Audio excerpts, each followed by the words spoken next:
श्रीगुरुभ्यो नमः। ज्योतिषामपि तज्ज्योतिस्तमसः परमुच्यते। ज्ञानं ज्ञेयं ज्ञानगम्यं हृदि सर्वस्य विष्ठितं। सर्वस्य चाहं हृदि सन्निविष्टो मत्तस्मृतिर्ज्ञानमपोहनञ्च। वेदैश्च सर्वैरहमेव वेद्यो वेदान्तकृद्वेदविदेव चाहं वादः प्रवदतामहम्. Okay, so before we start today's discussion, some reflections on what you. So, can someone tell me 3-4 terms that you thought were new and interesting, that you remember and find them useful? Just some 3-4 terms that you can throw here.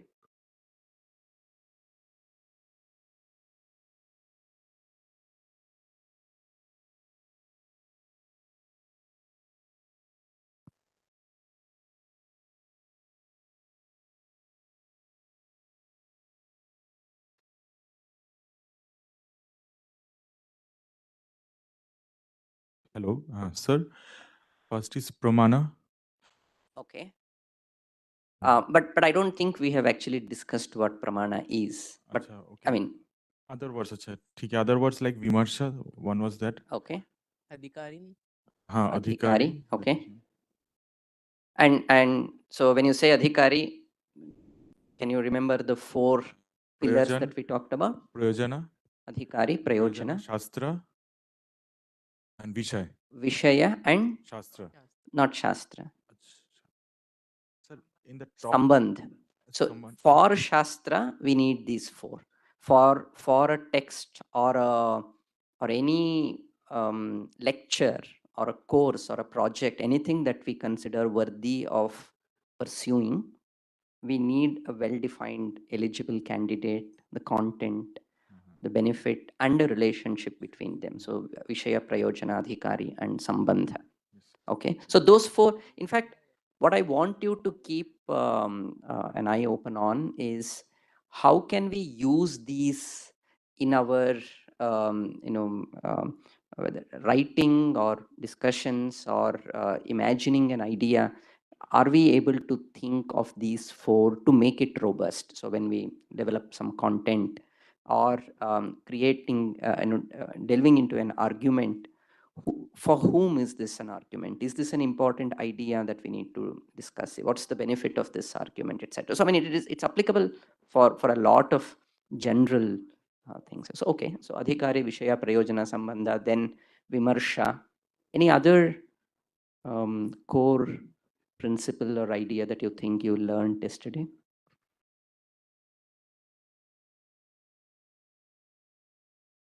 Concept of balance between Shraddha and Shastra. Yeah, or Shraddha and Vimarsha, or Shraddha and Shastra. Fine, sure.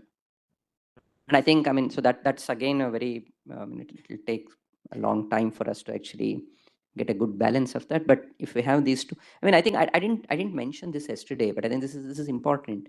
I mean, if you look at the Bhagavad Gita, the last, at the end of Krishna's Upadesha, you see 2 kinds of statements. One, Yathechasi tatha kuru, Vimrushyaitad asheshena, Yathechasi tatha kuru. I have told you whatever I need to tell. You now do the Vimarsha. In fact, I used the term primarily from the Gita. Vimrushya yetad asheshena. So you think about all of this and then you do whatever you like. Yatha ichhasi tatha kuru. And just about a couple of verses after that, Krishna says, Sarva dharman parityajya mamekam sharanam vraja.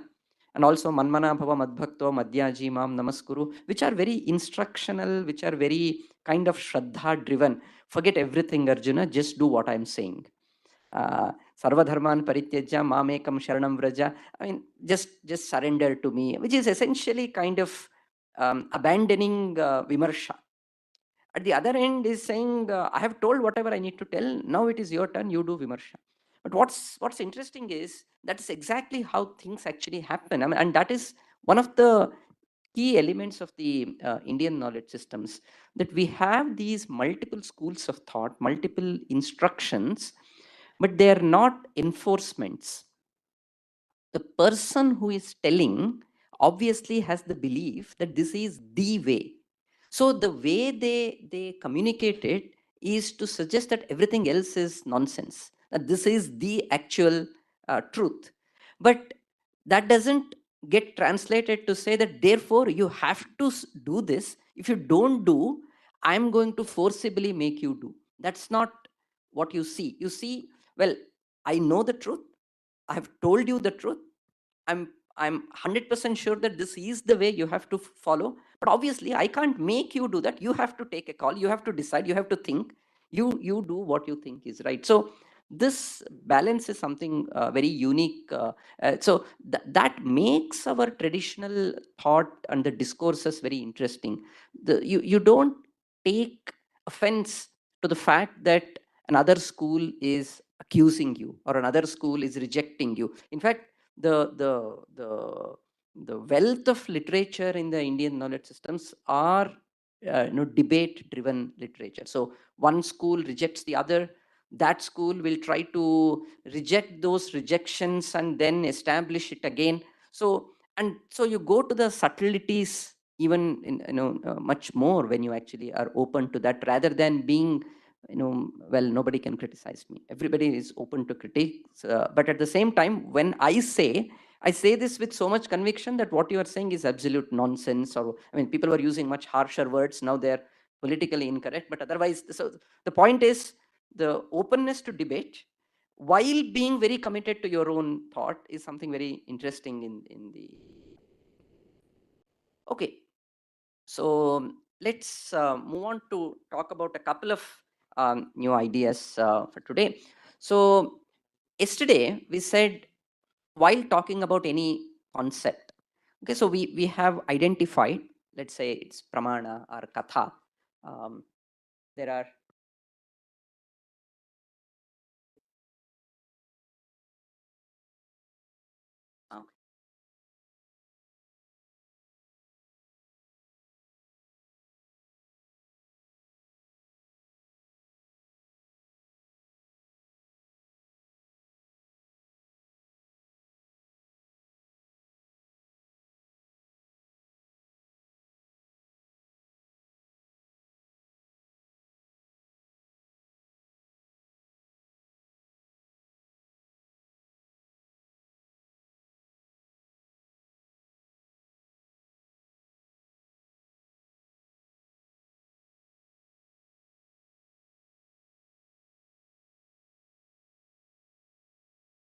sure. So yesterday we said we are interested in talking about an idea. So we want to see there are four things.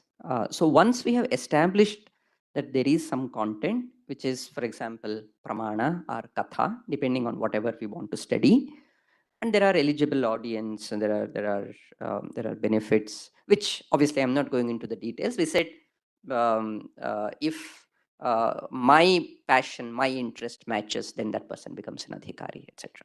So now let's say once we have demarcated that, how do we then decide whether I should go with these texts like Nyayasara, Pramāṇa-kathāḥ, or Gautama's Nyaya Sutra, etc., or another stream, let's say from the West, or something that I can personally write and start a new content on? So which one becomes a valid source for me to learn an idea is the second question that we usually would try to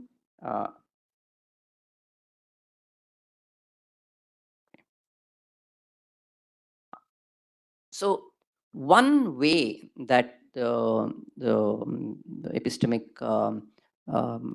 corpus has addressed this question is, so when you have a teaching material or a lecture or a textbook or any mechanism in which an idea is being shared, so how do we validate the content that's being delivered? I mean, there is a more fundamental philosophical principle here, which I'm not going into the details of, which is to suggest that all proofs or sources of knowledge are valid by default, That is one position in philosophical debates. I mean, let me just take a couple of minutes to explain. So I'm saying something. How do you believe me? I say I'm seeing some 20 people here. What is this? What is the evidence to say that my knowledge that there are 20 people is actually true? Then someone may say, no, the other person is also saying that there were 20 people, therefore you must be true. But that's obviously incorrect. So how do you say that the other person's knowledge of 20 people is correct? It can't be just mutual dependency that I'm saying, therefore that person's is also true and otherwise. So then you say, no, you look for a third kind of evidence or fourth evidence, but that gets into some infinite regress, right? So therefore, one of the positions that the Vedantins have taken is that any piece of quote unquote knowledge is true by default. If you can show some fallacy in it, some problem as to why it cannot be acceptable, then it becomes invalid. So validity is not something that you establish, but invalidity is the point that you would try to reject if there is an accusation. So somebody is telling me that there are 25 people,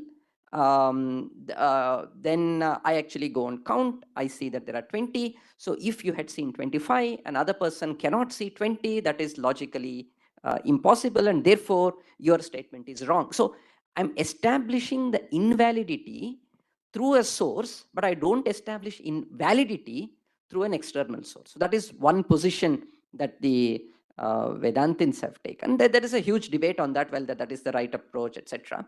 So I'm not going to that philosophical question as to from where does validity come. But one useful tool to ascertain validity, even though philosophically validity is not arriving from there, but just to be comfortable for us that no, I'm not just following any random person. I am taking content from some source that I think has a semblance of a valid source. So one approach for that is to check for these. So who is the person talking? To whom did that person say? And in what context? So when you look at these three, Vaktru, Shrotru, and Prasanga, and if all these three are favorable, then you can safely assume that the content delivered is perhaps true.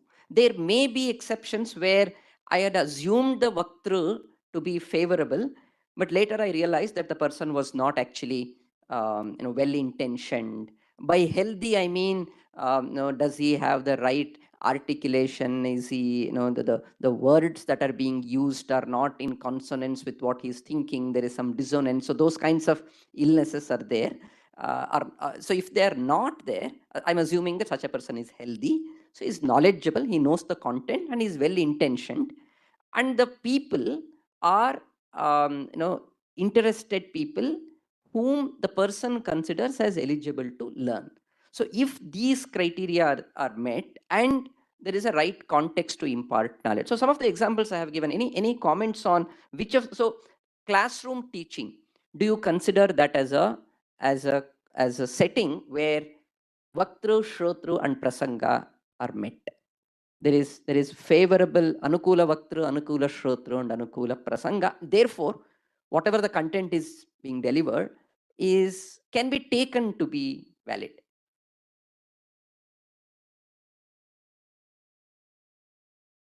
Think about it. I've given some 4 examples there. So which of these you think is problematic?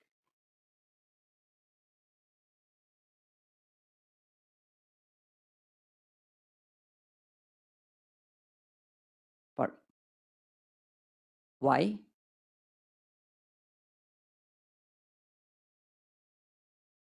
Great.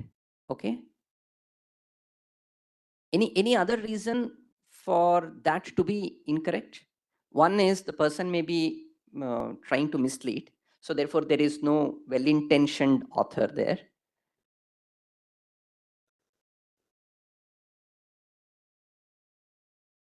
Sure. Sure. And Prasanga?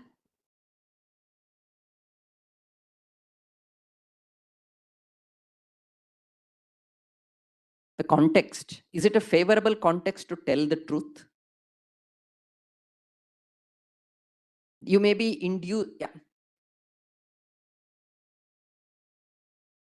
The person who is delivering the statement, if they are like say in the crime, the person who is delivering the statement, they're in the favor of the good party, then the context is in favor of them. But if the person belongs to the bad party, then they would definitely not like to give the correct knowledge, or they would not like to have it at all. So correct. Or there may be instances where the police may have forced the people to give a wrong statement, assuring that you may be, your imprisonment may be reduced, or will change the charge sheet, etc. So the context is, so you're giving a response under some force. Yes, please. So keeping in mind how the students I see here gain their knowledge, I request you to add two more example to discuss. Sure. One is WhatsApp messages, Okay. and second is the first hit of Google search with random keyword, Excellent. which Sure. they sort of replace by textbook. Sure. Yeah. Thank you. I think that's very interesting examples, and you can see the problems, right? So what do you think is the problem with a WhatsApp forward? Shrota, Vakta, and Prasanga. Okay. And with the Google search. So what is it? I mean, so the interesting part is these mechanisms are trying to tell us, which might seem as a contradiction to what I just mentioned, which is that validity is by default. These are telling that don't take things on the face value, but validate for these. But these two are not contradictory. Validity is by default. However, we have seen reasons to not believe, and therefore I just want to be sure that, well, this is coming from a reliable source, this is coming from so and so. But once I establish that it is a reliable source, then I don't search for from where is the validity coming. The source itself is valid, right? So and doctor-patient interactions.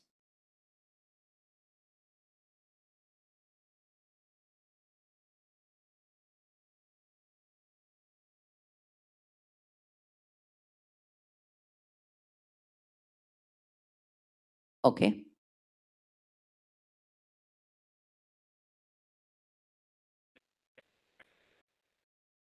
Sure. So the intentions matter. And also prasanga. I mean, this is something that we seriously discuss in medical ethics. Can you talk about an emergency procedure with no alternatives given at the time of emergency? Because the patient is not an anukula shrota in that sense. The prasanga has made it such a situation where you don't have the time to actually think through the alternatives and decide whether this is the right thing or not. And therefore you see a lot of issues in patient rights, etc., that are being discussed quite often. So for example, increased number of cesarean sections is largely attributed to these kinds of market forces sometimes that force the care provider to somewhat suggest that, well, here is a situation that might require an emergency C-section, but you don't have time to actually look at all the alternatives and see what happens. So you take a decision quickly. And it might also happen the other way around. We are there is a growing trend of the patients asking for a cesarean section for whatever reasons. So and you can't make a decision about the right or the wrongness at that moment, because the prasanga is asking you to make a decision quickly. So And of course, with the issues with trust and corporate forces, etc., the intentions of the care providers also matter. Party manifesto. What is wrong there? I mean, Vaktru, Shrotru, Prasanga. Party manifesto.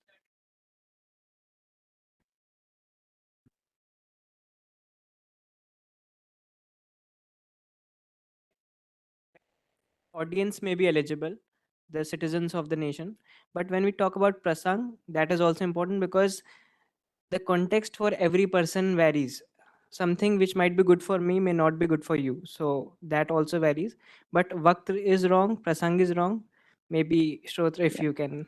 Correct. And also prasanga, if you notice, the goal there is to make a person believe this to be true until the elections are over. So if you realize that it was false later, there is no problem even for the Vaktru. So the intention of the Vaktru is not to, I mean, I won't call it misleading.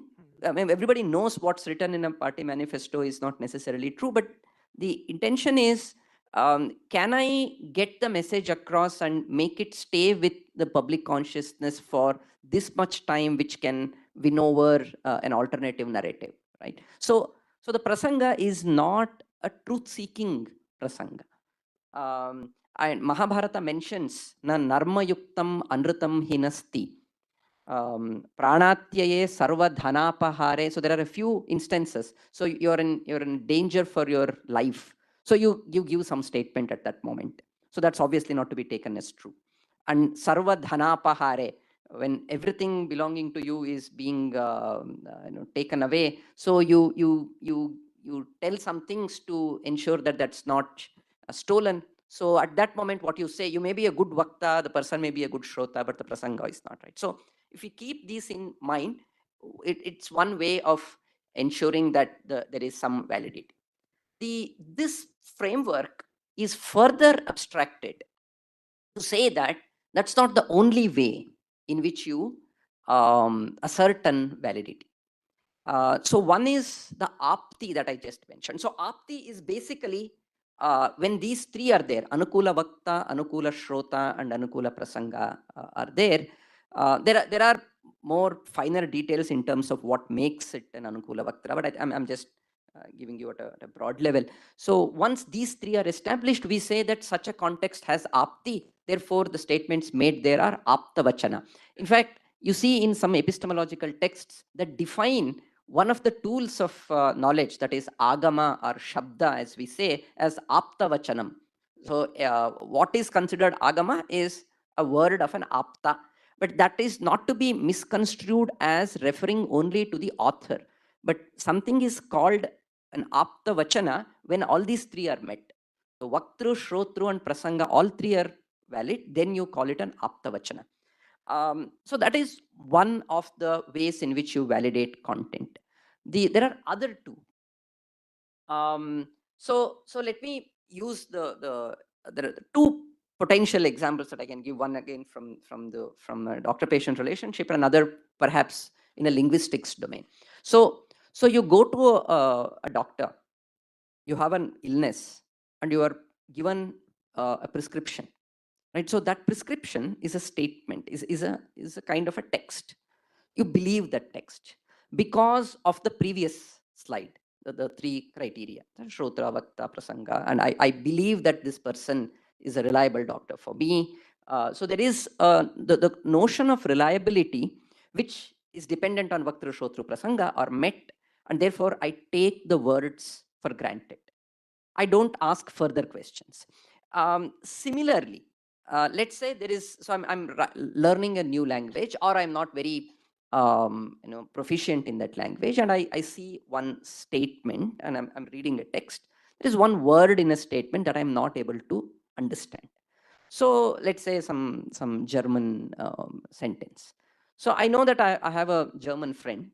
I asked him, what's the meaning of this word? And whatever meaning is told, I take it for granted. I mean, it's a native speaker. So there is no reason for me to believe that the person is misleading me, etc., etc. Therefore, I take, so that is coming from reliability or apti.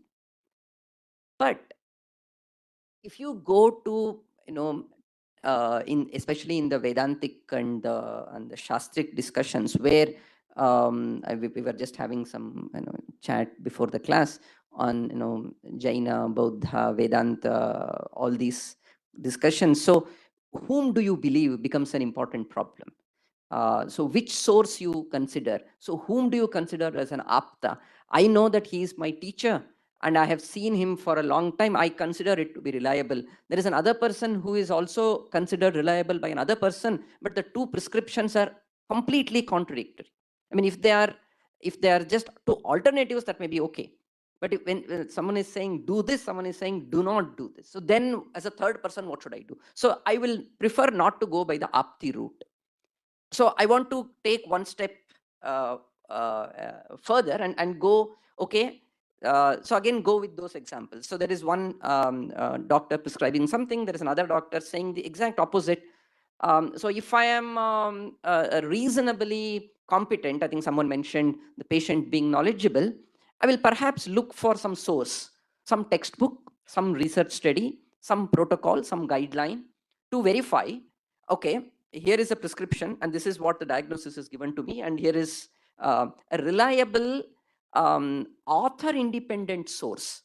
By author independence, what I'm saying is this is not, of course these texts or the textbooks or the studies are also authored, but there is some kind of anonymity or institutionalization or communitization that has happened, which makes it less amenable to one person's error creeping in here. So I go to that level of validation. So in the classical texts, it is considered that really unauthored source. So the Vedantins argue that Vedas are apaurushaya. It's not written by anyone. That's a belief in the tradition. So therefore, apta vachana, such as Mahabharata, Ramayana, or Dharma Shastra, etc., get credibility if they are in sync with something that is apaurushaya. So in the modern context, if you look at it as an institutionalized knowledge or a peer-reviewed knowledge, so which is not dependent on a specific author, and that person's word gets validity or can be considered valid because it is in tune with that Shruti Mulatva. I mean, the Shruti is obviously coming from the Veda domain, but I'm generalizing it. Yeah.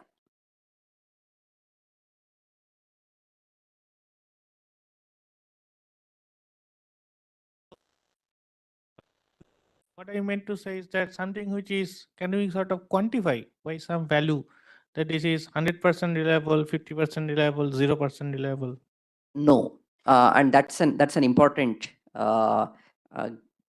gap or a difference that I see in the Indic epistemics versus especially the statistics-driven approach that we mostly have in the modern world. Because the reason there, perhaps, I mean, this is just my hypothesis, is the definition of pramāṇa is talking about the truth value being a binary. So it's either correct or incorrect.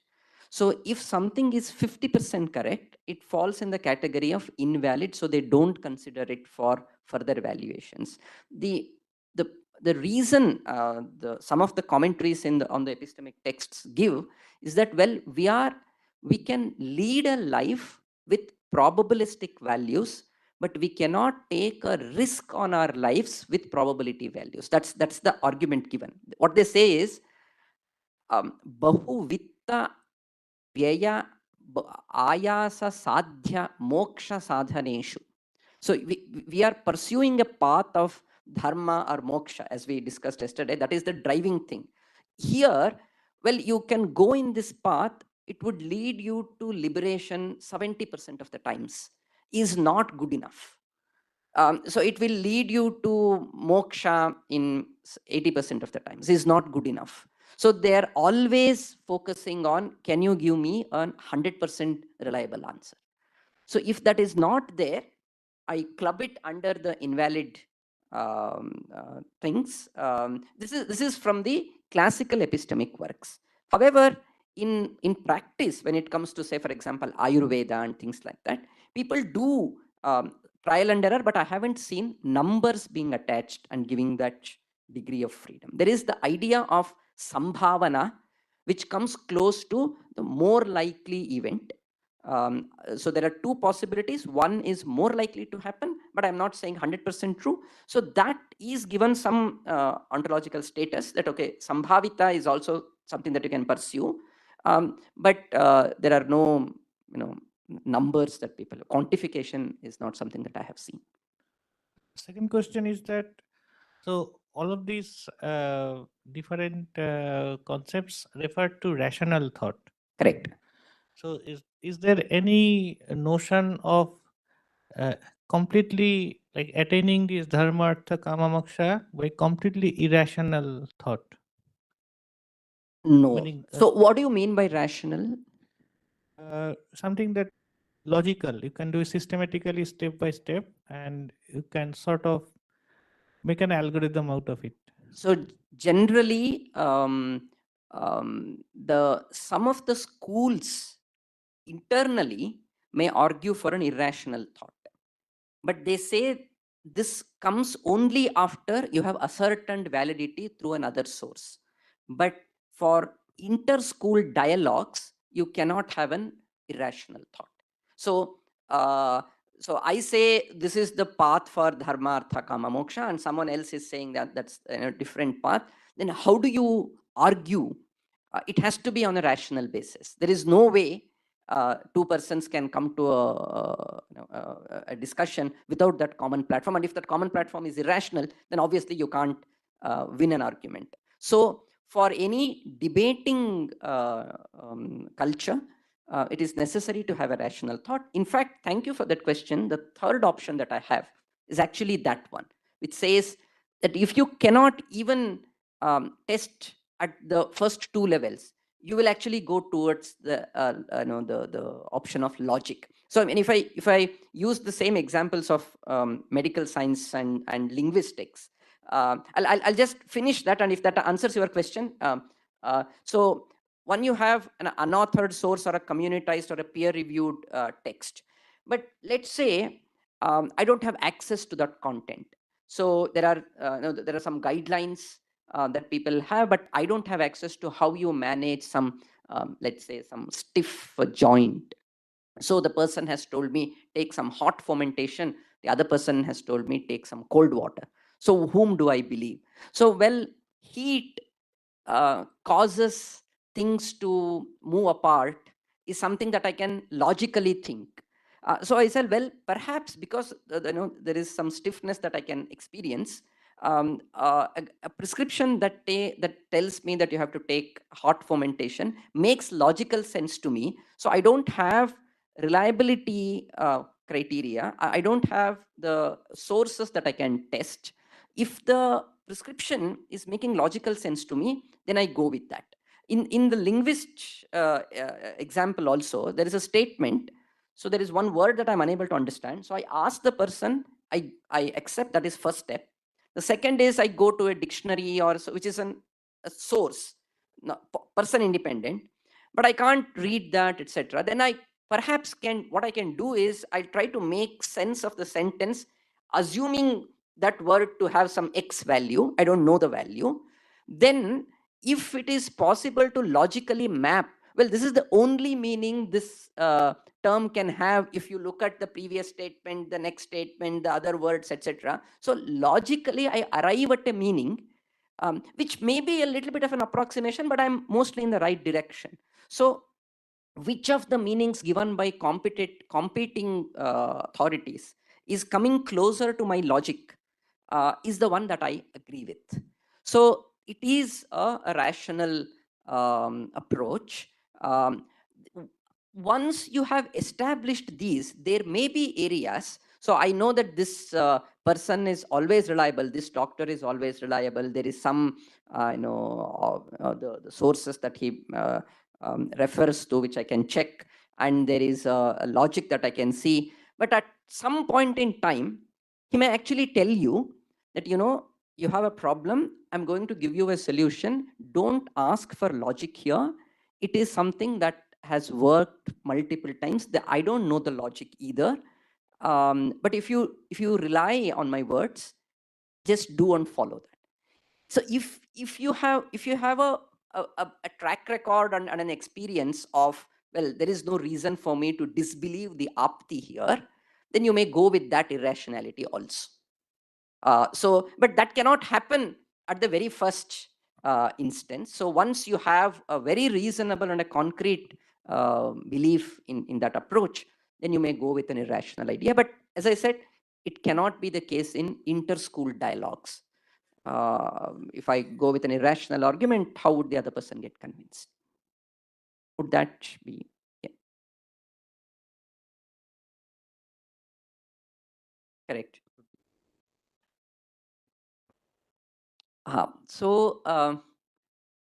It's a little different topic for this discussion, and also it's very specific to the Advaita Vedanta idea. So we'll take that post the class. Yeah.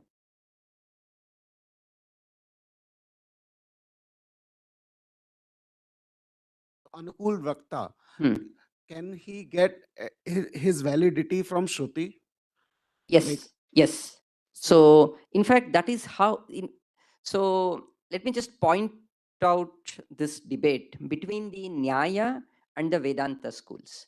What is the primary source for telling me what is the path towards dharma? What happened was, the Nayayikas do not agree with the Apaurusheyata idea.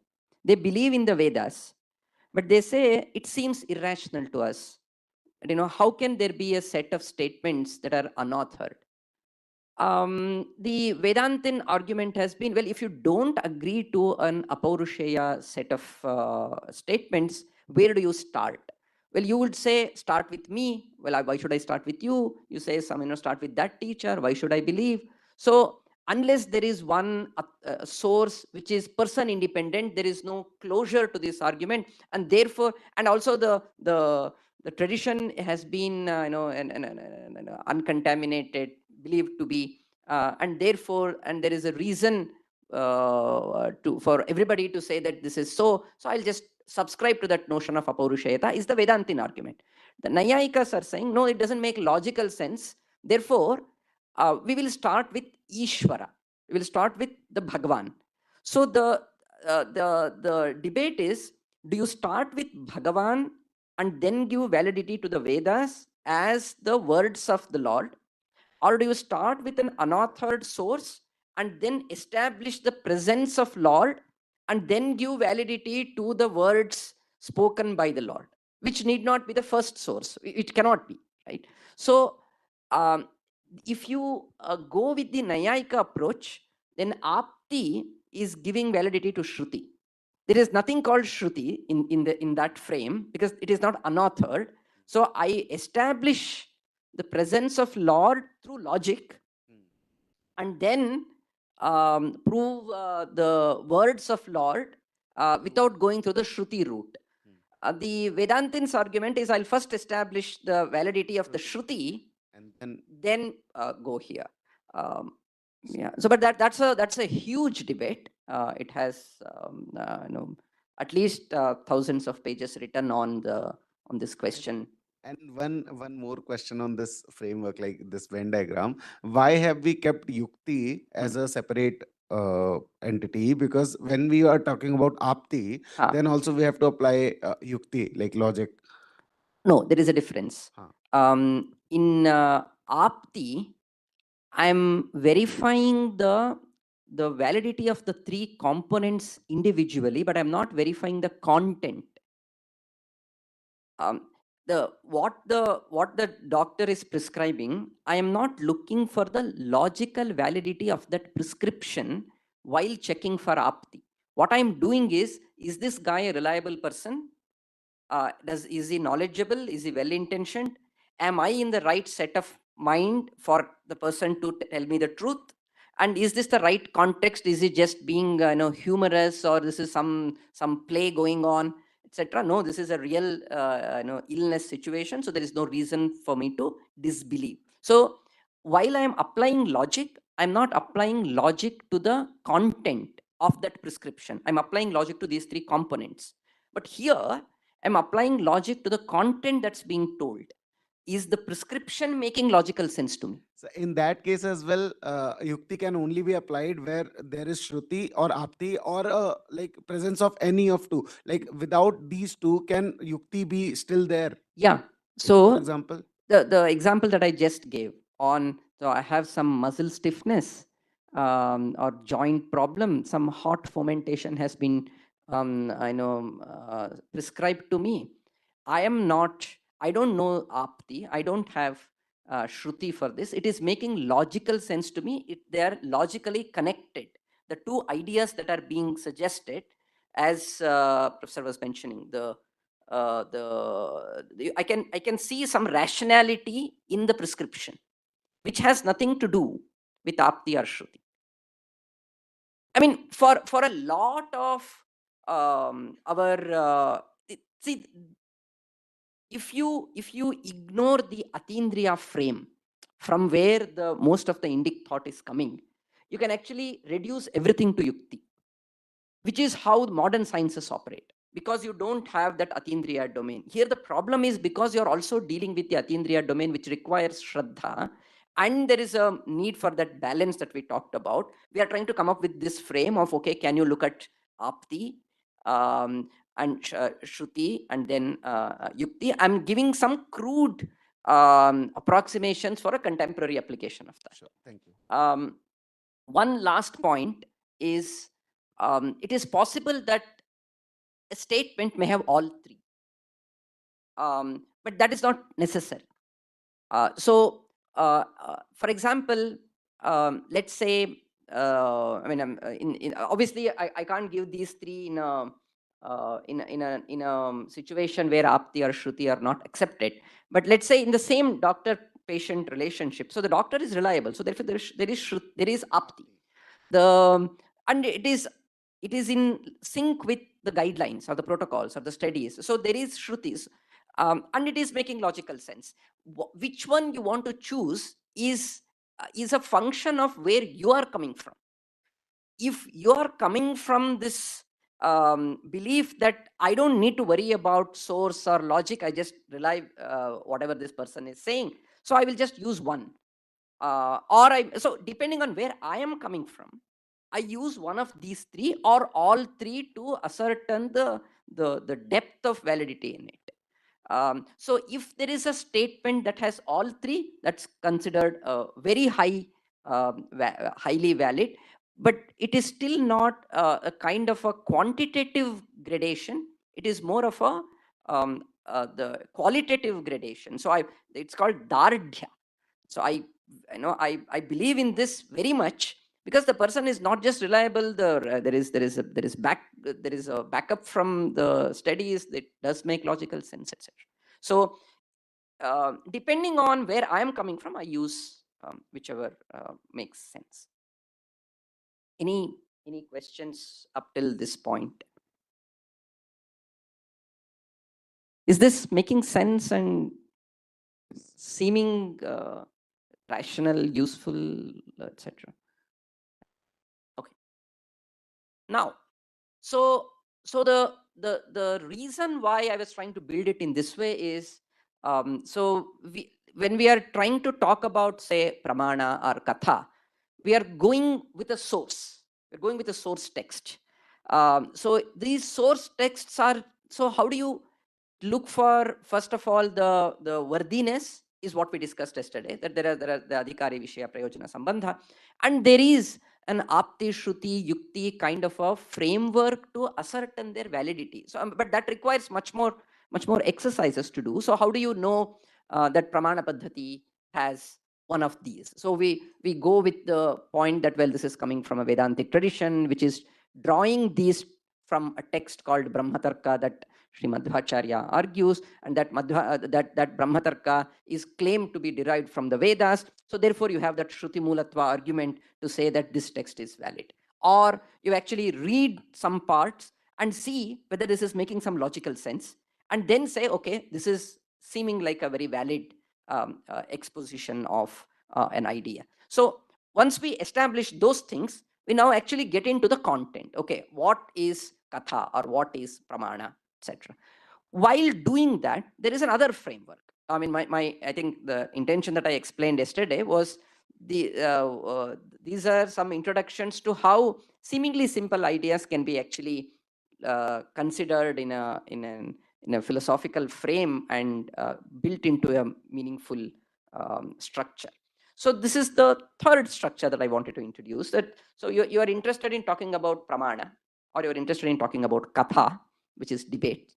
You go with this method: uddesha, lakshana, vibhaga, and pariksha. Loosely translated, uddesha is the label or a name. You give the name pramana, you give the name katha. So you're basically demarcating what is it that you're trying to talk about. That's obvious, straightforward. And I mean, there is nothing that is unnameable, right? I mean, untitled 1, untitled 2 is how the documents without getting saved get named, right? So so even those are named. Untitled 3 is a name, right? So but once you have that name, you go towards lakshana, which is broadly definition, but I prefer to use the term identifier. And we will discuss that in the next slide in a little detail.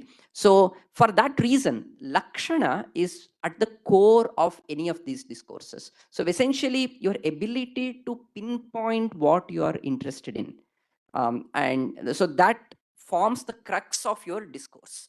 So therefore, these texts are called sometimes by that very name. If you remember the verse that I mentioned yesterday from Nyayasara, it said pramana tadbheda tadanya lakshanam. This text is talking about pramana, its types and ideas that are related to this, and their lakshanas. So basically, it is about lakshana. So all discussions will revolve around the question of lakshana. We will talk about that in the next slide in greater detail.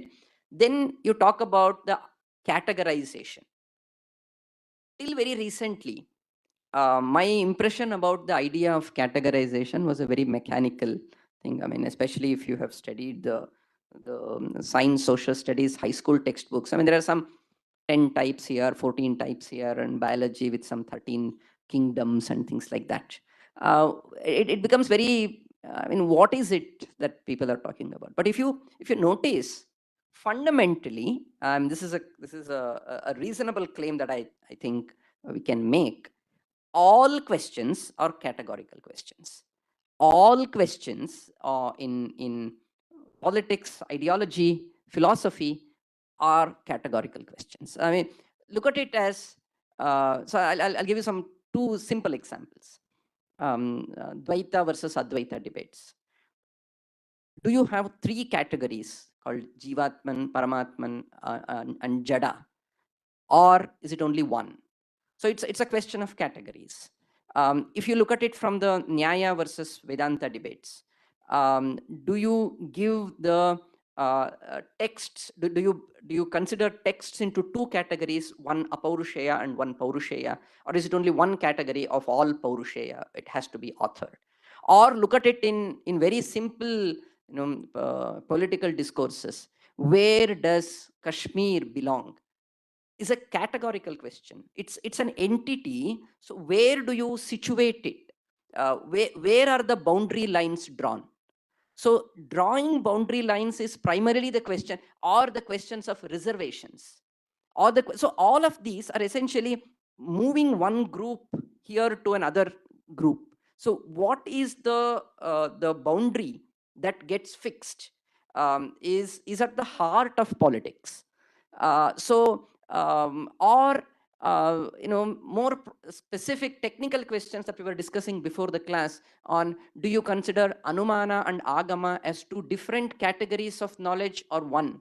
That tells you about the mechanism of how knowledge is generated. So philosophical questions are also primarily categorical questions. So what these do in these texts is essentially you label, you give a definition, then you categorize, and then you evaluate whether this is the way to do it. That is the pariksha. So you evaluate whether the definition that I have given is making sense, whether the categories that I have provided are the right categories to use. Yes, please.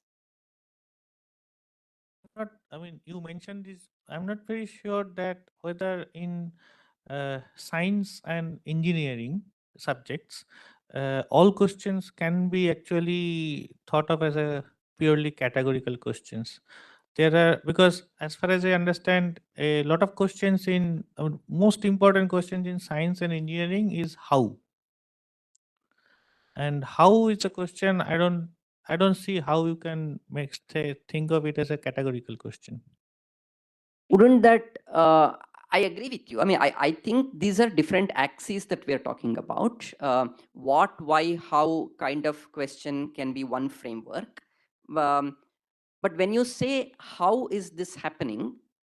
I already know a mechanism in which a similar action happens. My question is this in the same way or does it follow a different path? When you say how are two elements related? How is a mechanism taking place? Is it same or different from what I know? Is perhaps the question even when we ask that how question, right? So I guess how at a fundamental level is asking the question, do I need to theorize a new pathway, which is then becomes a categorical question. I mean,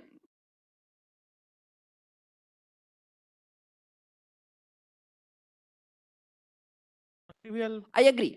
point is when the mechanism is unknown. Correct. I agree. So the mechanism is unknown, and therefore I want to actually talk about what that mechanism is. I agree. So sure. I mean, I was only, so this was just a provocative statement to make, to say that classification is not a trivial thing. Classifications are also very serious philosophical questions, and a lot of questions can be seen from this lens. I'm not disputing that there can be and will be important questions that are not just categorical questions.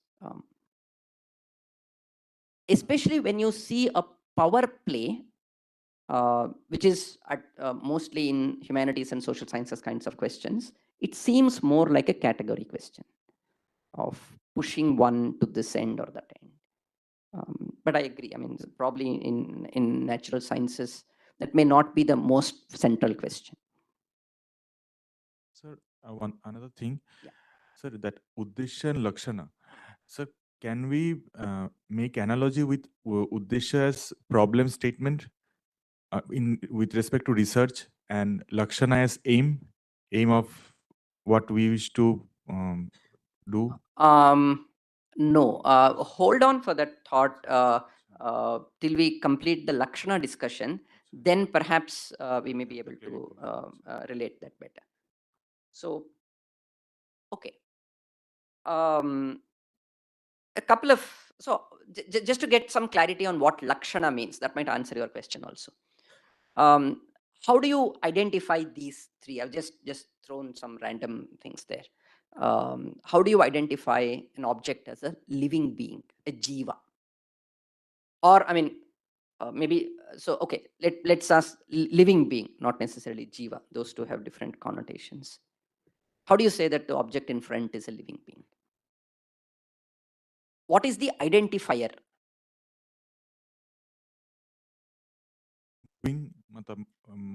Moving. You all agree?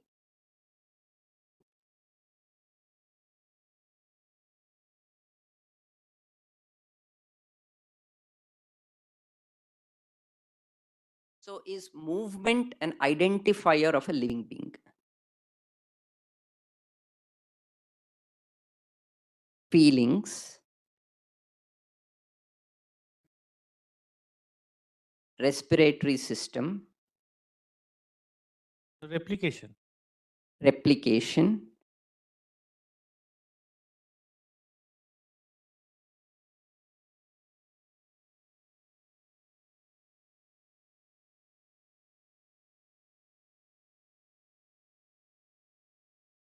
okay. So voluntary movement.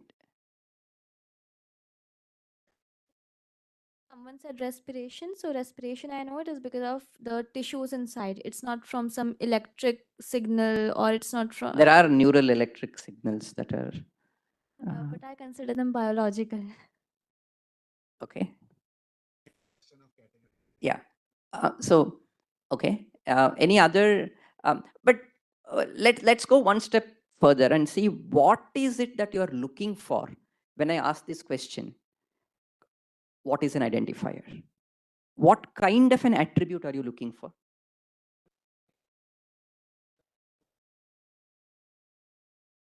Okay, so one or more common attributes present in that group that I'm trying to define.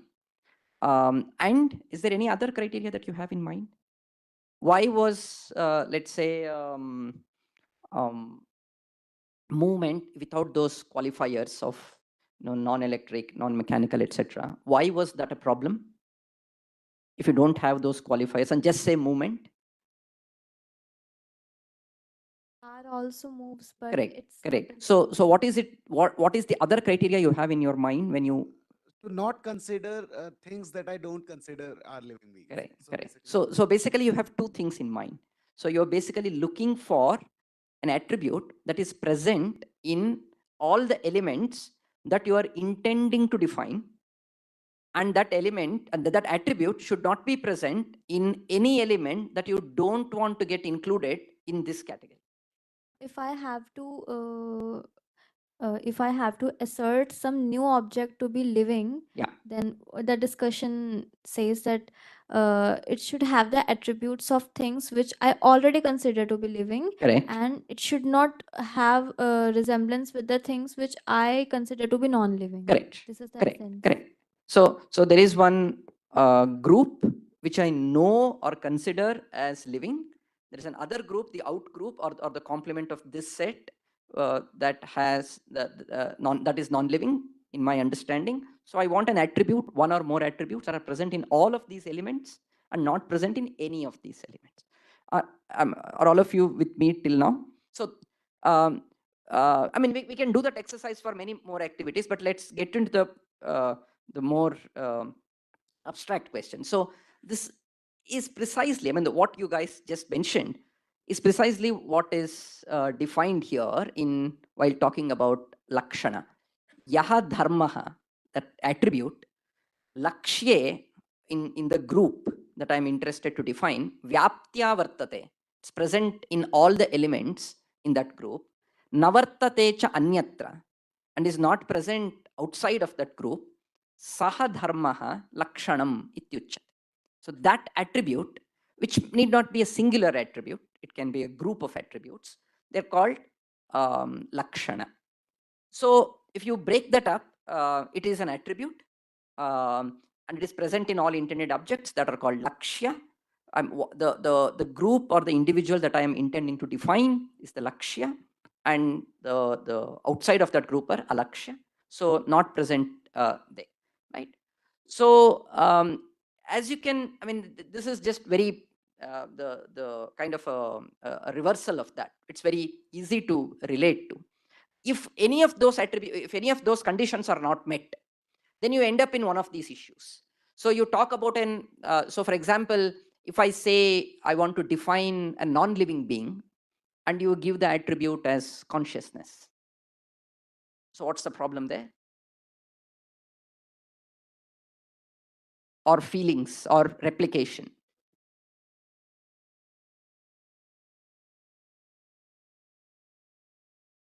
Asambhava. It's not just present in any of the non-living beings, right? So the group that I'm intending to define, there are multiple elements. None of those have this attribute that I am considering as a lakshana. So it is an alakshana.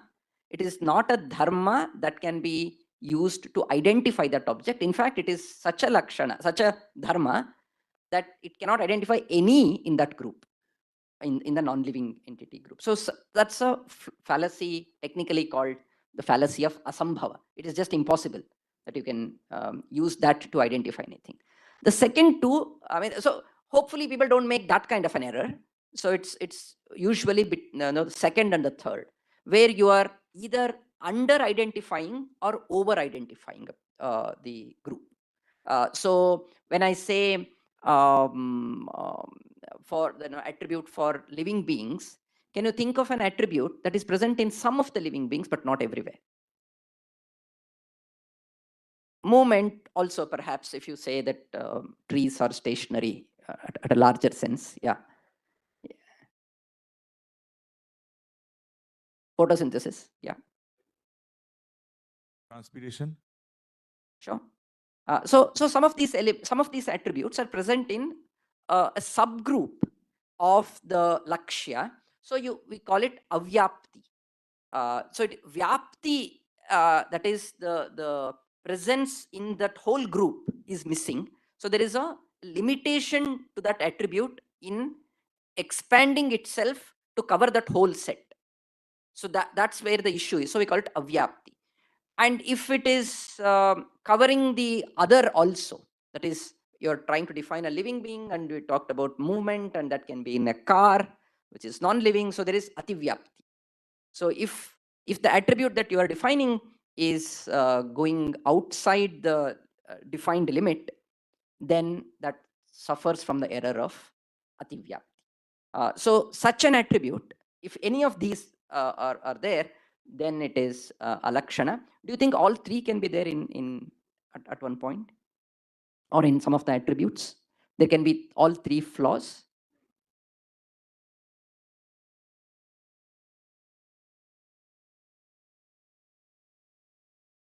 So if there is asambhava, you can't have avyapti or ativyapti.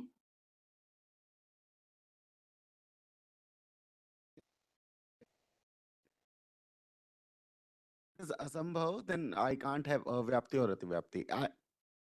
You sure? Everyone is sure on that? Yeah.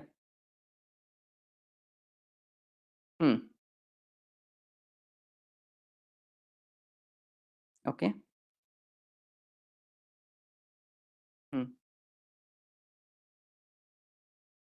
It is alakshan, but not asambhava, because you are intending to define a jiva or a living being, which is a group. There are many living beings. So there are a few who may not be able to reproduce, is what you're saying. So then if you use that as an attribute, then it is avyapti, because it is missing out on some elements. But it is not asambhava. Asambhava would mean none in that group have this attribute.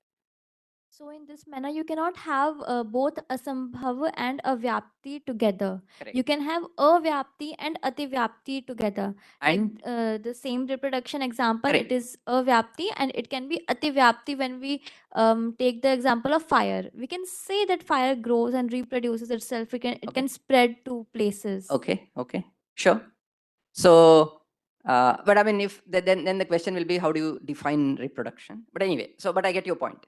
So if this is just about replicating as it is, then even fire is reproducing. So therefore, it suffers from both avyapti and ativyapti, but there is no asambhava, is what you're trying to say.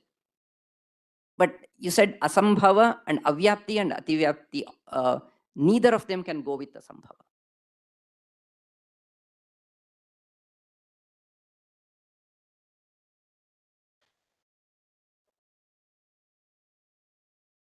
Correct?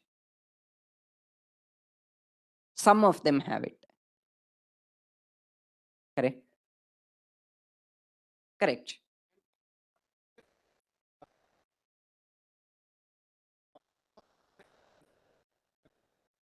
That is not necessary. But in that case as well, the idea is that at least one element has. Not necessary either. So because what we are saying in ativyapti is, it is present outside. We are not commenting on its presence here. Then to asambhav. So asambhav and ativyapti are possible. Asambhava and avyapti are not possible by definition, because asambhava means 0 elements are represented. Avyapti means more than 0 but less than n, which is the total number. Those are represented. That is avyapti. Outside of n is getting represented. Then that is ativyapti, without commenting on what is happening here. So it can be a combination of asambhava and ativyapti, or avyapti and ativyapti, or any of them individually. But you can't have asambhava and avyapti together. Clear, right? I mean, so just mathematical. These ideas are very similar to what we in modern sciences use. I mean, the terms that we use, sensitivity, specific. I'm not sure how many of you are aware of, or more popular terms are false positives and false negatives. Are you aware of the terms? So what is it that, yeah, what does false positive mean? I mean, it's very self-explanatory. False positive.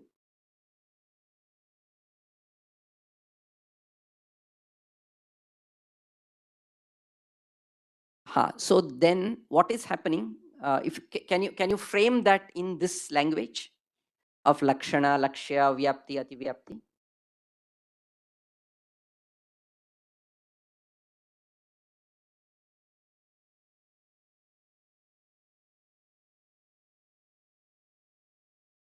So no, let's first get what is the lakshya here in this diagnostics example. What is the lakshya? So the disease is the lakshya, correct? And what is the lakshana? The identifier that tells me that there is disease. What is that? Result of the diagnostics. So the test result is the identifier of the presence of disease, is what we are assuming. So we are saying that the lakshana of disease is giving the result positive. Right? So that is the lakshana. And what is the problem when there is false positive?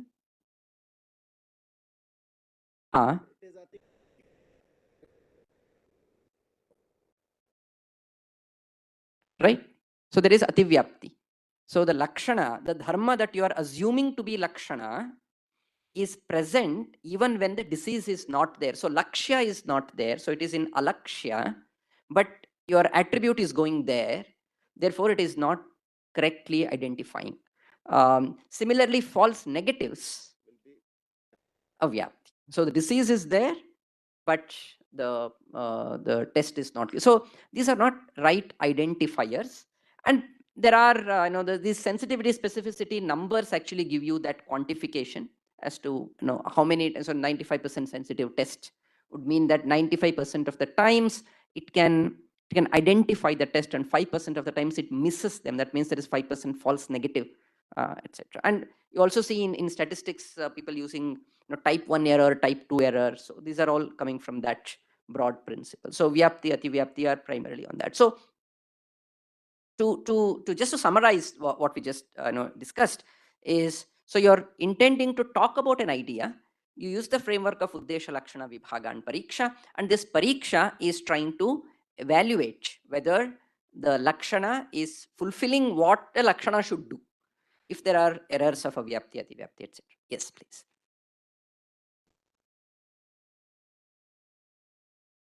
That you have told, no, that asambhava and ativyapti can be in the same thing. So, but I'm just getting that word ativyapti. So if there is no vyapti, then how can be that ativyapti possible? So my understanding is the boundary is crossed.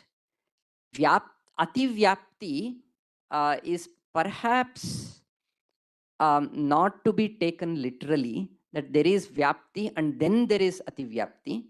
But because, I mean, if we go with the actual meaning of the word vyapti, it would mean that avyapti and ativyapti also cannot go together. Because vyaptya vartate. Sorry to interpret, but why I'm asking this question, because the thing, if it is not within the boundary, then it is already asambhava is there. Then why there is a second dosha unnecessarily? So Shastra always doesn't expect that the two doshas for the same thing. So already one dosha occurred. So why we need that second dosha here? But in that case, if avyapti and ativyapti are together, would that be okay? Because why do we need two doshas there? If avyapti and ativyapti are present in one attribute. No, his point is, I'll have to cross-check this. I mean, what he's trying to argue is the definition with which I'm saying ativyapti, I'm saying there is no need to talk about what is happening inside, but only talk about the presence outside. He's saying that should possibly be not the definition. The definition should be, it should be present necessarily here, but not fully, but present outside also. It cannot just be outside. Then such a entity should not get the a new error of ativyapti.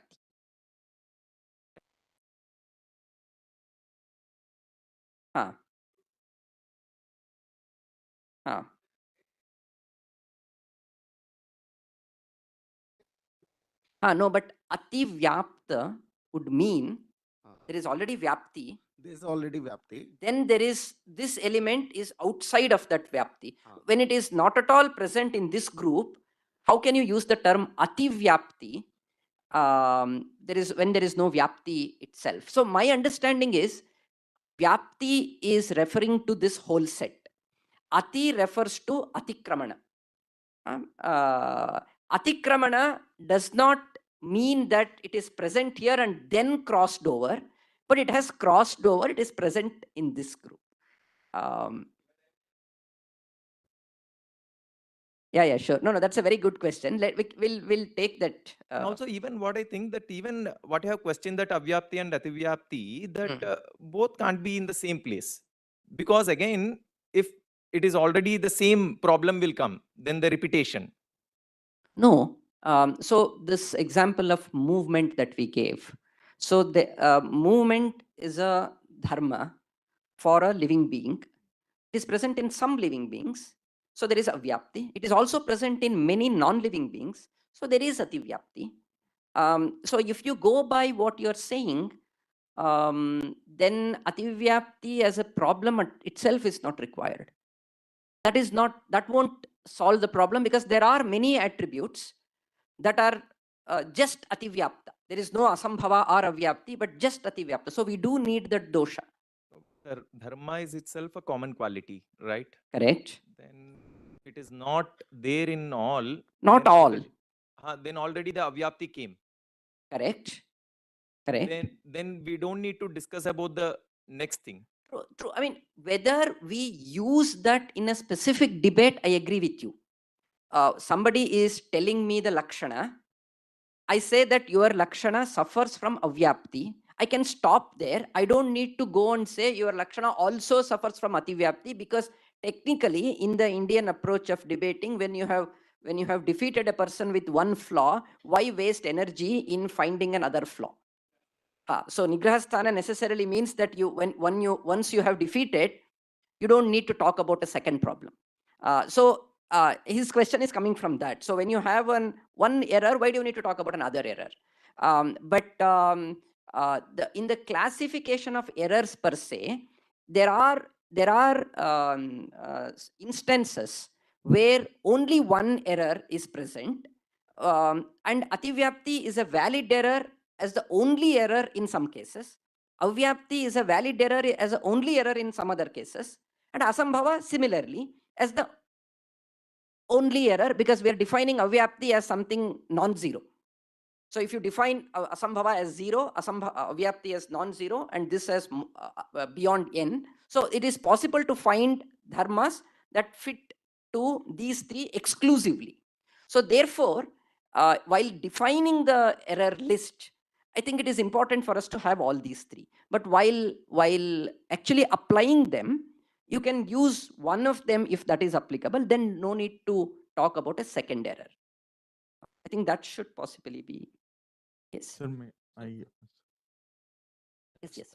Suppose we take some example, something like all crows are birds, all birds are not crows. Correct. So can you understand this vyapti, avyapti? So what will be the Sure. avyapti? And So we have to first formulate that in the context of lakshana and lakshya.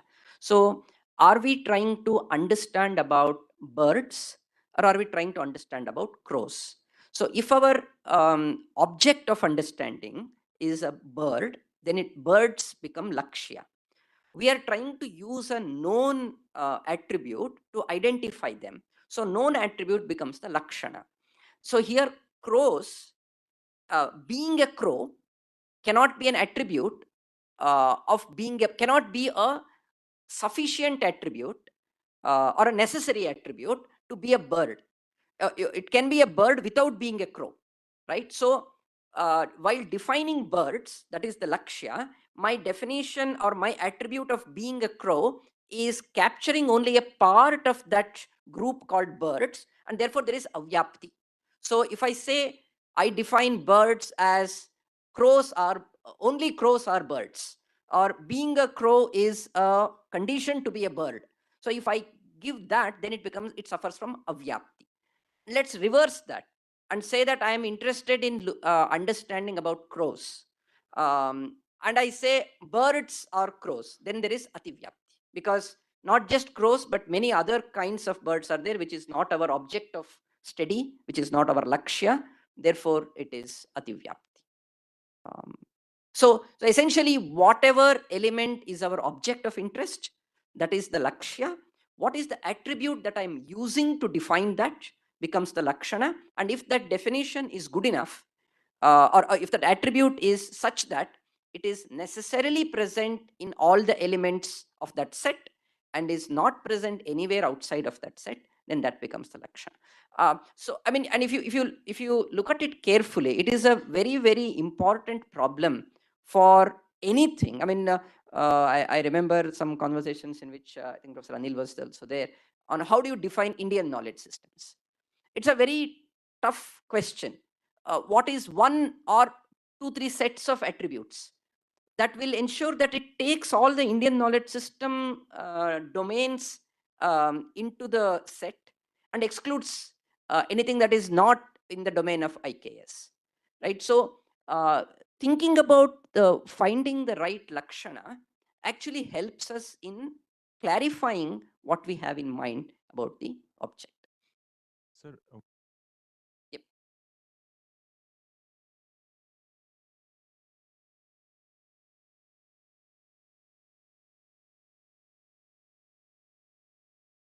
Avyapti. Okay.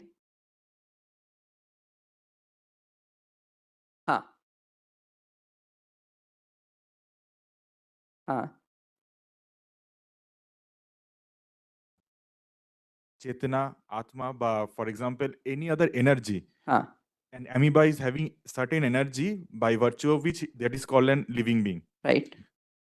The human being is having certain energy by virtue of its living being. Similarly for a tree, that energy. So that energy is the vyapti. That energy is the lakshana. That energy is the lakshana. That energy is the dharma or the attribute which you are choosing to be the lakshana. Okay, if it satisfies the conditions and does not suffer from asambhava, avyapti or ativyapti, then it becomes the lakshana. So you're looking for attribute. That attribute. Yes. So having that energy is the attribute that you are looking for. And that I will say vyapti or lakshana. That is lakshana. So basically, so let's get these terms right.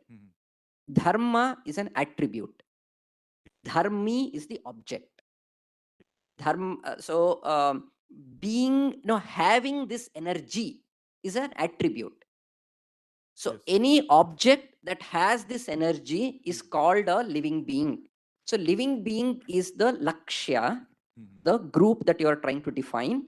You are trying to understand that group or define that group, set it boundaries by saying anything that has this energy is jiva. So this becomes your lakshana. So we go from lakshana to lakshya. Lakshana is used to identify the lakshya.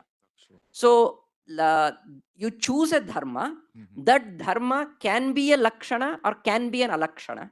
Yes, okay. If it has asambhava, avyapti, ativyapti, one or more, it is alakshana. If it does not suffer from any of these, then it is lakshana. So all dharmas are not lakshanas, but all lakshanas are dharmas. Correct?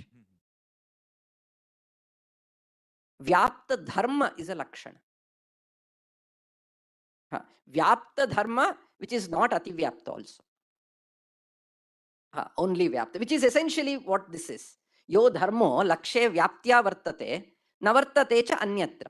So it is a dharma that is present with vyapti and is not present with at any other place. Navartate cha anyatra. Saha dharma lakshanam ityuchyate. So it is called lakshana, but it is essentially an attribute. Sir, I understand the word vyapti or vyapta as something which is present. It pervades. It is. Pervades, that's the right word. So it is pervasively present. It pervades the sample space. Pervades the sample space. So it connects all elements. It is present in all elements of that sample. So here, avyapti, this word I understand as something which is not present in all. Not pervasive. It is not. It does not pervade all the objects. Correct. But ativyapti means something which extra pervades. It pervades all the objects as well as outside things. The definition that you gave said that ativyapti is the attribute which is present in alakshyas as well. Correct. But it doesn't say that it should be present in all the lakshyas as well. So that was his question. So his point was when it has to become ativyapti, then shouldn't it be present in the sample space to begin with? But the problem there is, if that becomes the definition of ativyapti, there may be an attribute which is not at all present in the lakshya, but is present only in the alakshya. Do we consider that as ativyapta or not? So maybe some different words should have been used for this instead of ativyapti.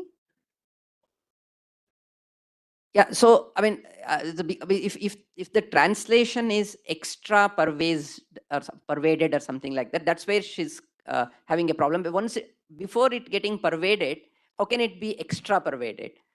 Yeah, so trying to connect it to it. So in mathematics, we have this necessary and sufficient. Correct. So is it correct to say that avyapti means not necessary and ativyapti means not sufficient? Or maybe the other opposite, I'm not sure. So let's say being crow is not necessary to be a bird, right? So that is avyapti. Being a crow is sufficient to be. So maybe the opposite. So yeah, I think correct. So being a part of the element is necessary to be, is sufficient to be in that group, but is not necessary to be in that group. So you even otherwise you can be there. Correct. But I think, I mean, so I'll check. I think those two questions about ativyapti. Perhaps, I mean, in any case, our point was whether it is present outside also or not. If it is present outside, we are calling it ativyapti. Should it also be present inside is a technical question that we can discuss. I think ativyapti will be not necessary and avyapti will be not sufficient. Ativyapti would be not necessary, correct? And avyapti would be not sufficient, correct? Okay, so let me end with this last slide. Yes. Yeah. So you have mentioned that definition of lakshana, right? Yo dharmo lakshe vyaptya vartate. So in Tarkasangraha, the commenter Nyayabodhini, you can see asadharana dharmo lakshanam, right? So why that it is not mentioned in this case? Why asadharana is not required in this definition of the dharmo lakshe vyaptya vartate and navartate chanyatra is actually a an expansion of that idea of asadharanya, because asadharanya is talking about uniqueness. Asadharana is, it is the unique attribute. So, but if it is a unique attribute only of an element, it is insufficient. Even when talking about asadharana dharma, there it is the dharma which is asadharana to the group called lakshya. So lakshya vyaptya vartate, and it is it becomes asadharana when you exclude the sadharanya, which is the presence outside. So you are saying it should not be present outside, which is what navartate cha anyatra is telling, and you are saying it is present in all of this. So that makes it actually asadharana dharma. I think those two mean the same thing, and therefore it's not present here. In fact, this is coming from Jaitirtha's work, and he in his own other work, he actually uses that definition.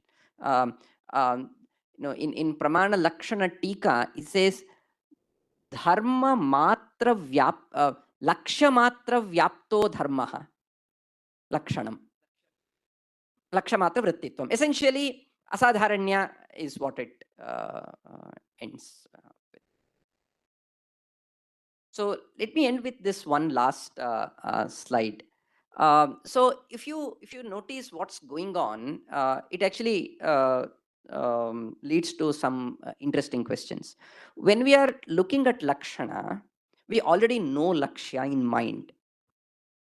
So because I mean, when we are defining living beings, we know what those living beings are, and therefore we are trying to look for what are the attributes. Through that exercise, we were saying, no, this is not the right dharma, and therefore I should have a different dharma. So why do we need to even do this exercise when we already know what the lakshya is? Because you know what the living being is, you know what the non-living beings are. So then doing all these exercises to find, okay, what is the common attribute, what is not, etc. Why do we, so what comes first? Do we know lakshya and then understand lakshana? Or do we start with lakshana and then say this is lakshya? If we start with lakshana and say lakshya, then it becomes definitional or tautological. There is no way you can find an error there. You are anyway defining it to be so how can there be an error? So starting with lakshana and say, okay, this is lakshya, there is no fun. And if you already know lakshya, why do you need to spend so much energy in defining lakshana?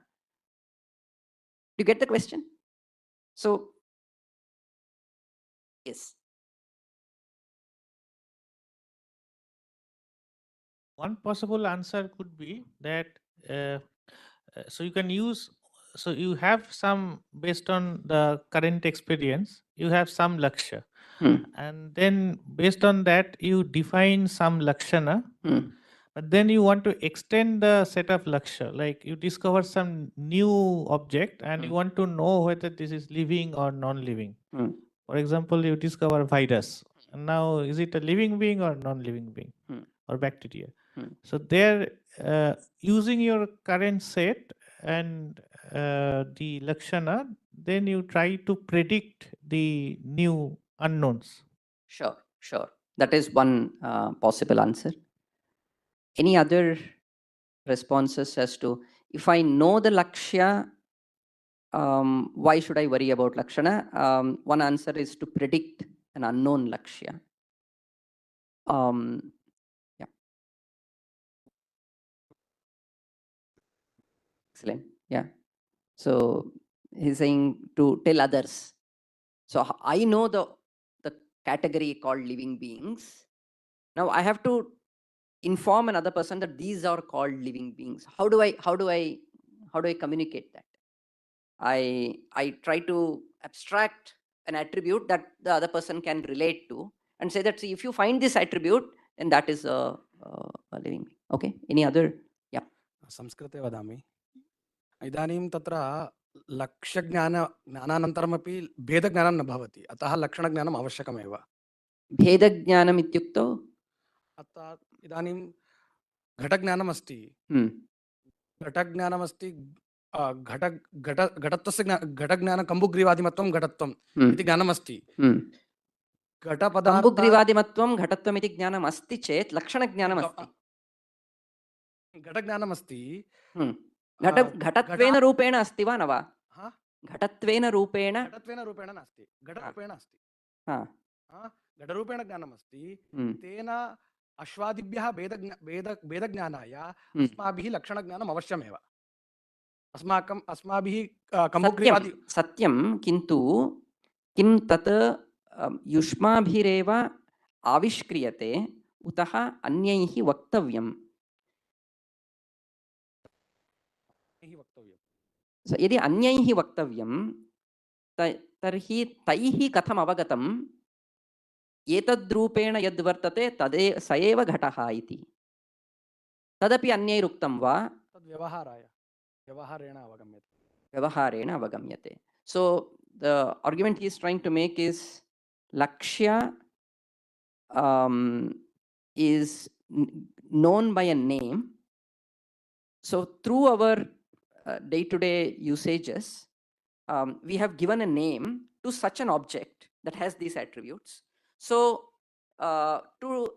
essentially it boils down to the argument that he made, that the vyavahare asti अन्यैरपि तथा व्यवहार्यम् इति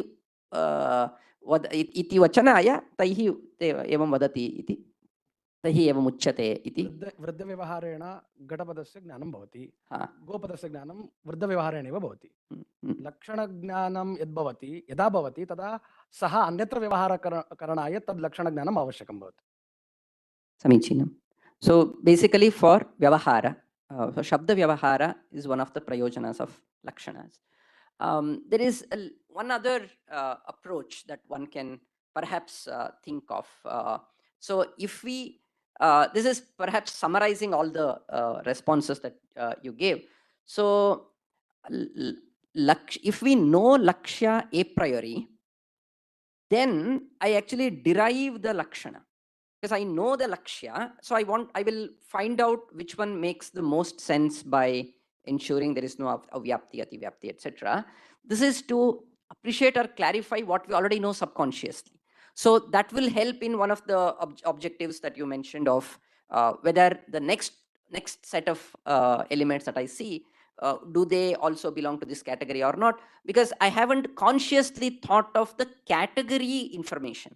I know each of them, but I haven't thought of what would be the one connecting idea. So once I get that, I will be able to relate to the next one. So therefore, that is what I'm doing inductively. However, for others, like the ones that mentioned, so even if by knowing the lakshana, I can tell the others to recognize that, okay, so if you find this lakshana, you look at it as the lakshya to be understood. So that can happen in two ways.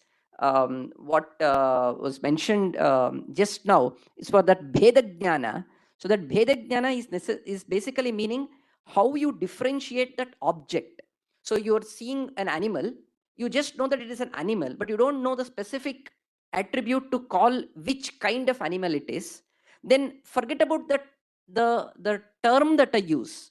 But if you look at it just as a cognition of some animal, I now know that this animal belongs to a different category than the other because these attributes are present here. So to differentiate the object from another and to use the appropriate terminology for that object. So these are some of the uses of having a lakshana. So we'll start. I was hoping that we should be able to do this today. So now that we have all the necessary tools to talk about a debate, how can we define a debate? So can we think of a lakshana for a debate, and how does that happen, etc. is what we will do tomorrow. So think about it and come up with some responses on how do you define a debate that does not have avyapti, ativyapti, etc., etc. So let me stop here. We can take questions, and I can stay back for as long as you want. Okay. Namaste. Yeah. While we are discussing the objective of establishing the lakshana, there can be one more application. Like let us suppose if we are defining living beings.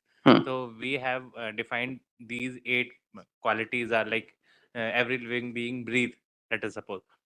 And we finally established this community will call living being. So there can be one more thing that now we establish this this category as living being. They also feed themselves. So it can be a new lakshana we can arrive on using that. True. In fact, that's a very good point. In fact, this diagnostic text problem that we talked about is precisely that one. So there is in medical technologies what is called a gold standard diagnostic test. So which is assumed to be the one that has, let's say, the no false positives and false negatives. So you basically find out whether the person actually has this disease or not using one diagnostic test. Now you come up with another technology or some other measure that is also able to identify the same disease in a completely different method. Then you actually say whether that has, when you, I mean, what is the meaning of saying this test has 95% sensitivity? It basically means there is another way of finding out 100 things. And this is telling in 95 cases. Otherwise, there is no way for us to know 95 things are correct and 5 are, how did we know that 5 are wrong? Perhaps through some clinical method, some other method, you're actually finding out the whole set. And then you're using another method to see whether this is actually matching that whole set or not. If you do find, then that becomes another lakshana. True. In fact, there are lots of such things where you can think of very good number of alternative lakshanas. If you can come up with what in some of these people use the term parsimonious, for example. So you have a set. There are 6 attributes that you think were necessary, and all of them should be there to be called this group. Now you have found one attribute which is good enough to replace all these 6 in my articulation. Then that becomes a better lakshana because you can identify much more easily. True. That you mentioned right now, just yet this gold standard something diagnosis. I'm just assuming that it is that. So my question is that if there is 100% vyapti, like the vyapti, let's talk about this diagnosis. Jahan pe 100% you will get the real results. So in that case, the difference between the lakshya and lakshan goes away. Like this is just a hypothesis that I'm. So sorry, come again. So basically, what I mean to say is that there is no difference between the lakshya and the lakshan when in case of that test that you were saying. So when it is 100% vyapta, then lakshya and lakshan ka bhed. So that's a interesting philosophical question. What do you mean by bhed disappearing? Let's say an animal, this is the classic Shastric example, with a dew lap, they call it sasna, the skin fold below its neck, which is what we see in desi cows, right? And with the on the what's it called? It's called kakut on the back, and say one tail, 4 legs, etc. So if all of these are present, then it is called a cow. Now, are these attributes taken together different from the idea of a cow, or are they one and the same? So what you are saying is bheda disappearing. It is necessary for a lakshana to be identical with the lakshya for it to be a proper lakshana. There are, for example, let me give you another classic example. So, sthita prajnasya ka bhasha, samadhisthasya keshava, etc., etc. So, Arjuna is asking, what is the definition of sthita prajna? So, he's saying sthita prajnasya ka bhasha is explained by all commentators as bhasha refers to lakshana here. So, Krishna is talking, Arjuna is asking, tell me the identifier that helps me to use the word sthita prajna in somebody, which can be translated as tell me the lakshana of sthita prajna. Then Krishna, prajahati yada kaman sarvan partha manogatan atmanyevatmana tushtaha sthita prajnas tadochyate. So Sita Prajna is then called to be Sita Prajna when Prajahati Yada Kamans, all desires are discarded, etc., etc. So now consider this as Lakshana, which it is. So being a person who has discarded all desires and being called Sita Prajna, these two are identical. Identical in the sense they are identical sets. So, but they are talking about two different ideas, but present in the same entity. So we call that as the avachedaka is changing. That's how the technical terminology is. So you can look at an object from one lens and say that this has all kamas discarded, etc., etc. And the same object being called Sita Prajna. In fact, only when these two map 100%, we call it a Lakshana. One is a Lakshya, the other is a Lakshana, and these two should map 100% in that object. So the Bheda does disappear in this sense. However, Bheda exists in the sense of I'm using one lens to appreciate Lakshana and infer the other because it is the same object. And this leads to very interesting philosophical debates, which obviously we can't spend too much time on. What is the relationship between these two? Is it difference or identity? If it is identity, it means that once you know this, you also know that. So then why are you asking this question? Etc. etc. And people have debated this for a long time, and that leads to the questions of difference and identity, etc. Anyway.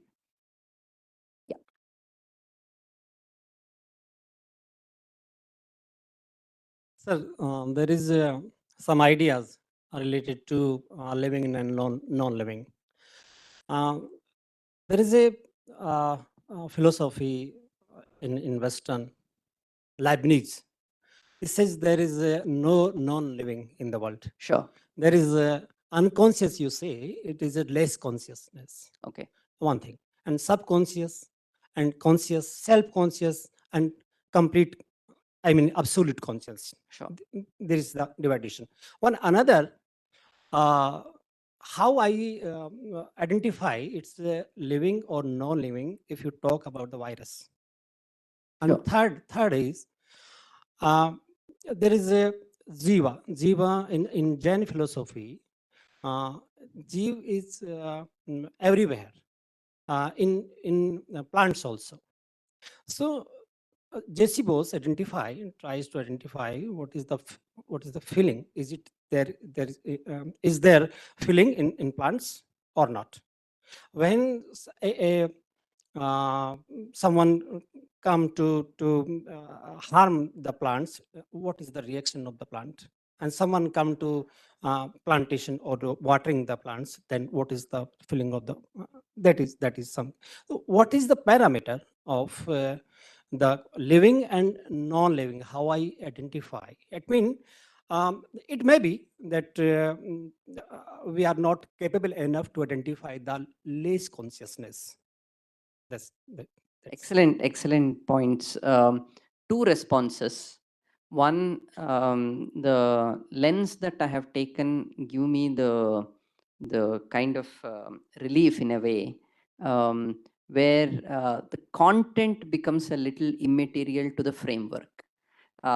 So I don't need to know what living, what non-living is. I'm only telling, if you know what is living being, then how do you identify it? So from different paradigms and different frameworks, you say, okay, Jainism takes this position, then some Western schools takes this position. Then in that position, what is the attribute that people have identified to call something a living being is the question, if you want to frame it in this way. But if you want to go actually to the content level question, which I'm not an expert in to comment, but just in terms of the methodology.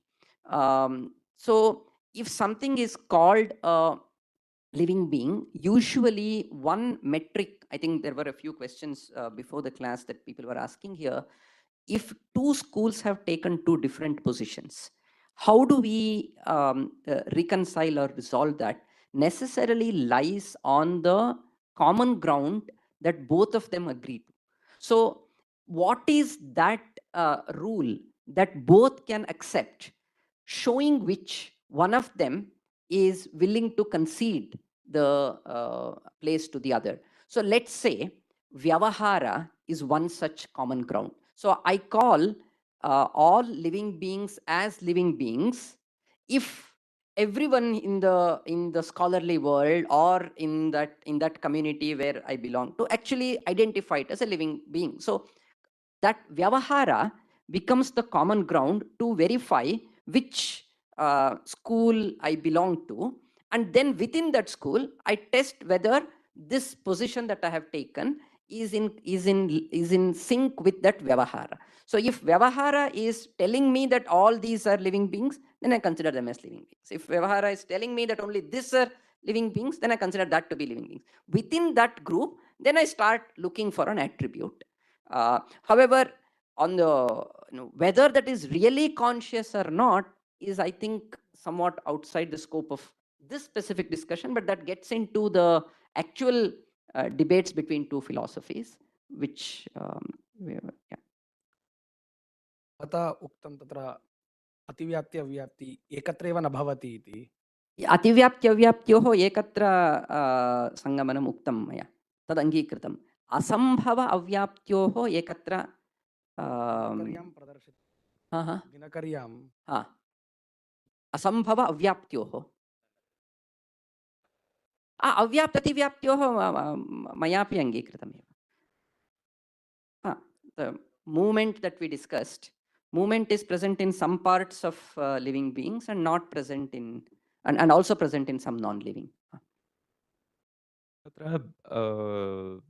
लक्षणविचारे अस्माभिः विचारितमासीत् तत् द्वैतवेदान्तरीत्या. So according to the Jaitirtha Pramāṇa Paddhati that we have discussed, that some definition of definition, and when it comes to the Nyayabodhini, as Pavan Mahodaya told, that's something different, the Asadharana Dharma. And again, if we see the Deepika, again it differs. They will first explain the dosha and then they will come back to the lakshana. So where there were no doshas, I mean all three doshas, then so how Nyayasara looks.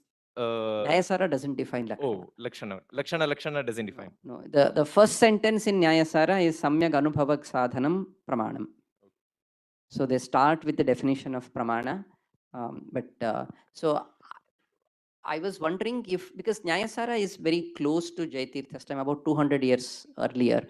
So perhaps it is starting from that time is actually the Lakshana have started. I don't know. And also, I mean, while there is a lot in the literature within these technical terms, these are somewhat very intuitive things. So there is a lot of vimarsha and shastrartha there in just defining what is definition, etc. But these are some things that we can, without too much of hurdle, should be able to appreciate. Dhanyavada Mohoday. We'll be closing officially for now. If anyone wants to ask any questions informally, you can ask later. Now we'll go for the Shanti Mantra, requesting all of you to join.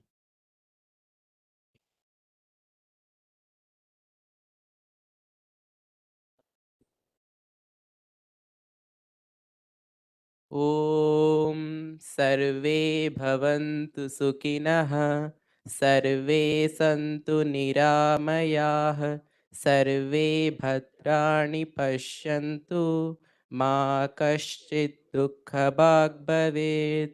Om Shanti Shanti Shanti. Thank you, Srinidhi ji, for this insightful session. We will be having the